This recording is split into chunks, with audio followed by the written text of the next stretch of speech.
Hello students, मैं अखिलेश साक एक बार फिर हाजिर हूँ अपने यूट्यूब चैनल पोटेंशियल तैयारी पर।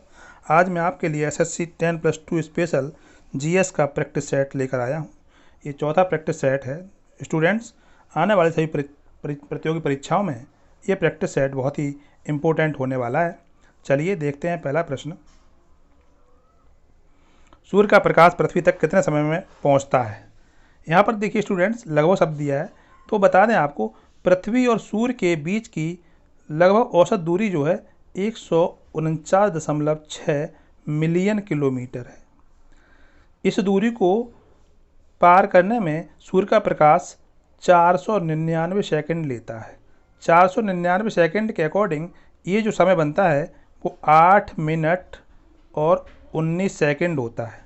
8 मिनट 19 सेकंड, क्योंकि विकल्प में जो नियरेस्ट आंसर है वो 8 मिनट है। जनरली इसे 8 मिनट 20 सेकंड भी कहते हैं या 8.3 मिनट भी इसको कहते हैं।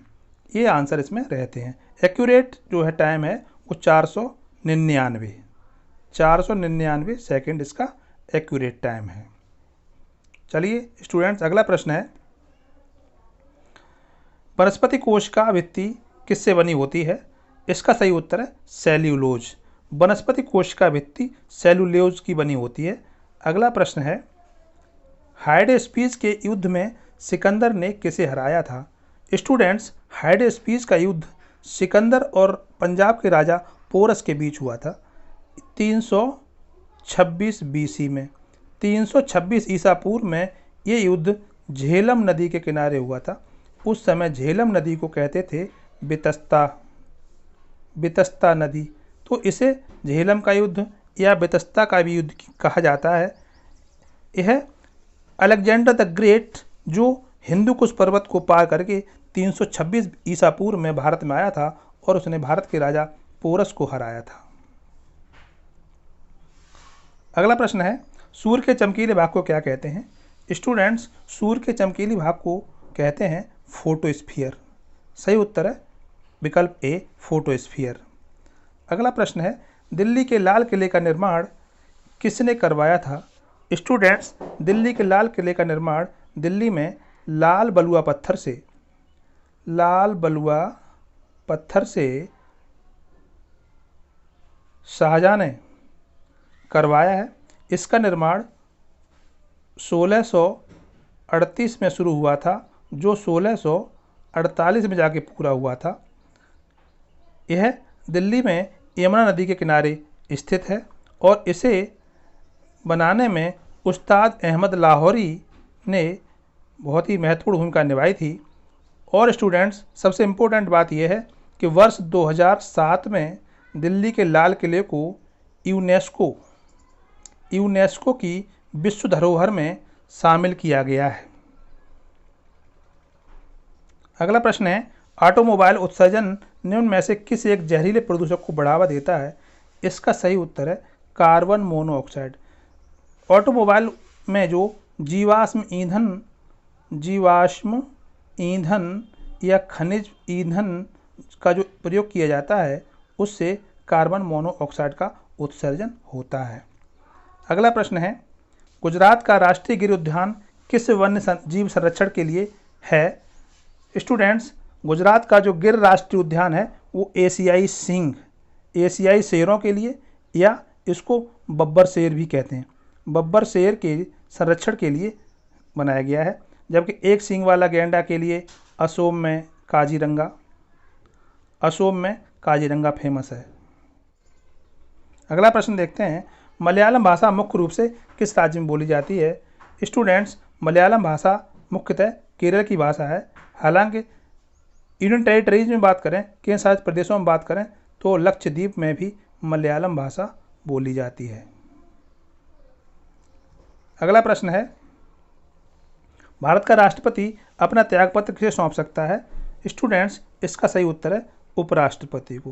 राष्ट्रपति अपना त्यागपत्र उपराष्ट्रपति को सौंप सकता है और उपराष्ट्रपति की जिम्मेदारी बनती है कि जैसे ही राष्ट्रपति का त्यागपत्र उसे प्राप्त होता है तो इसकी सूचना तुरंत वो लोकसभा स्पीकर को देता है और उसी समय उपराष्ट्रपति राष्ट्रपति के कर्तव्यों का निर्वहन करना प्रारंभ कर देता है। अगला प्रश्न है, दक्षिणी गोलार्ध में दिन की अवधि सबसे लंबी किस तिथि को होती है? तो स्टूडेंट्स, इसका सही उत्तर है 22 दिसंबर। 22 दिसंबर दक्षिणी गोलार्ध में सबसे लंबा दिन होता है, जबकि उत्तरी गोलार्ध में 21 जून होता है। उत्तरी गोलार्ध में 21 जून सबसे लंबा दिन होता है, जबकि 21 मार्च और 23 सितंबर को ये पृथ्वी पर सर्वत्र दिन और रात्रि बराबर होते हैं। अगला प्रश्न है, ऑपरेशन फ्लड का संबंध किससे है? तो स्टूडेंट्स, ऑपरेशन फ्लड का संबंध दुग्ध क्रांति, दुग्ध उत्पादन या जिसे श्वेत क्रांति भी कहते हैं, श्वेत क्रांति से ऑपरेशन फ्लड का संबंध है। सही उत्तर है विकल्प बी। भारत में श्वेत क्रांति के जनक डॉक्टर वर्गीज कुरियन हैं, जिन्होंने इसे 1970 में प्रारंभ किया था और इससे भारत में दूध का बम्पर उत्पादन हुआ और आज इसी के कारण भारत विश्व में दूध उत्पादन में प्रथम स्थान पर है। डॉक्टर वर्गीज कुरियन ने गुजरात में डेयरी उद्योग की स्थापना की थी और उसमें एक अमूल के संस्थापक डॉक्टर वर्गीज कुरियन ही हैं। अगला प्रश्न है, निम्न में से किस राज्य का विधानमंडल द्विसदनीय नहीं है? स्टूडेंट्स, आंध्र प्रदेश, उत्तर प्रदेश और तेलंगाना, इनमें राज्य का विधानमंडल द्विसदनीय है। इसके अलावा बिहार, महाराष्ट्र और कर्नाटक, इनमें विधानमंडल द्विसदनीय है। विधानमंडल द्विसदनीय का तात्पर्य होता है जैसे विधानमंडल में विधान परिषद और विधानसभा 2 सदन होते हैं, वो विधानमंडल द्विसदनीय कहलाता है। तो इस प्रकार वर्तमान में भारत में 6 राज्यों में विधानमंडल द्विसदनीय है। इसका सही उत्तर है तमिलनाडु। तमिलनाडु में हालांकि पहले विधानमंडल द्विसदनीय था, लेकिन उसे समाप्त कर दिया गया है। इससे अभी पूर्व में जम्मू कश्मीर में भी विधानमंडल द्विसदनीय था, लेकिन जब उसे केंद्र शासित प्रदेश बना दिया गया है तो वहाँ का भी विधान परिषद समाप्त कर दिया गया है। इस प्रकार से वर्तमान में देश के 6 राज्यों में विधानसभा एवं विधान परिषद हैं, अर्थात द्विसदनीय विधानमंडल है। तो सही उत्तर है तमिलनाडु। अगला प्रश्न है, भारत के मुख्य निर्वाचन आयुक्त का कार्यकाल कितना होता है? स्टूडेंट्स, इसका सही उत्तर है 6 वर्ष या 65 वर्ष की आयु तक। भारत का जो मुख्य निर्वाचन आयुक्त है उसकी नियुक्ति राष्ट्रपति द्वारा की जाती है और वो अपने पद पर 6 वर्ष या 65 वर्ष की आयु तक जो भी पहले पूरी करेगा तब तक रहेगा। वर्तमान में भारत के जो मुख्य निर्वाचन आयुक्त हैं वो सुनील अरोड़ा ये 23 नंबर के हैं। भारत में पहले जो निर्वाचन आयुक्त रहे हैं वो सुकुमार सेन रहे हैं। अगला प्रश्न है, दालें निम्नलिखित में से किसकी प्रचुर स्रोत होती हैं? तो सही उत्तर है प्रोटीन्स की। दालों में प्रोटीन प्रचुर मात्रा में पाई जाती है। अगला प्रश्न है, पीडीएफ का पूर्ण रूप क्या है? तो पीडीएफ का पूर्ण रूप होता है पोर्टेबल डॉक्यूमेंट फाइल। विकल्प बी इसका सही उत्तर है। अगला प्रश्न है, निम्न में से किन तंतुओं का उपयोग पुरुषों के बाल बनाने में किया जाता है? इसका सही उत्तर है नायलॉन। अगला प्रश्न है, भारत चीन सीमा विवाद, भारत और चीन के बीच एक युद्ध था जो लड़ा गया था 1962 में। स्टूडेंट्स, भारत चीन सीमा विवाद को लेकर 1962 में भारत और चीन के बीच युद्ध हुआ था, जब तिब्बत के धर्मगुरु दलाई लामा को भारत ने शरण दे दी थी। उसी को लेकर चीन ने खेसियाहाट में भारत पर आक्रमण कर दिया था और भारत का लद्दाख में जो क्षेत्र है अक्साई चिन, उस पर तभी से चीन ने उस पर अपना कब्जा कर रखा है। अगला प्रश्न है, शांति स्वरूप भटनागर पुरस्कार किस क्षेत्र में दिया जाता है? स्टूडेंट्स, इसका सही उत्तर है विज्ञान। शांति स्वरूप भटनागर पुरस्कार विज्ञान के क्षेत्र में प्रतिवर्ष दिया जाता है और यह वैज्ञानिक एवं औद्योगिक अनुसंधान परिषद CSIR द्वारा प्रदान किया जाता है। भारत में पहली मेट्रो रेल कहाँ चली? इसका सही उत्तर है कोलकाता। कोलकाता में 1984 में भारत की पहली मेट्रो रेल दमदम से टालीगंज के बीच चलाई गई, जो भारत की पहली भूमिगत मेट्रो रेल थी जो कलकत्ता में चली थी। अगला प्रश्न है, राज्य के राज्यपाल को पद ग्रहण से पूर्व किसके समक्ष शपथ ग्रहण करनी होती है? इसका सही उत्तर है राज्य का मुख्य न्यायाधीश।